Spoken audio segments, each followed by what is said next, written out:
আসসালামু আলাইকুম, সবাই কেমন আছেন? আশা করি ভালো। আজকে আবার আপনাদের জন্য একটা মজাদার নাস্তা রেসিপি নিয়ে চলে আসলাম।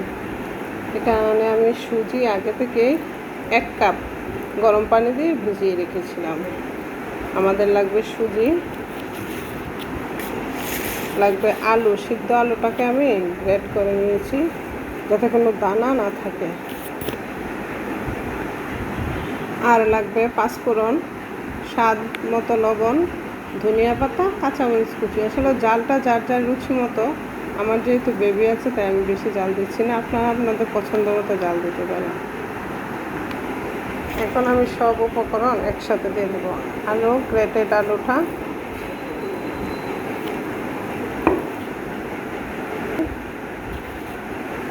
কাঁচামরিচ কুচি, ধনিয়া পাতা, লবণ এবং পাঁচফোড়ন সবগুলো খুব সুন্দর করে এখন আমি মেখে নেব। এখন আমি একটু হাতে তেল মেখে নিব, নিয়ে আস্তে আস্তে গোল গোল করে এগুলো তেলে ছাড়ব। কড়াইয়ে তেল ঢেলে দিব। তেলটা গরম হওয়া পর্যন্ত একটু অপেক্ষা করব।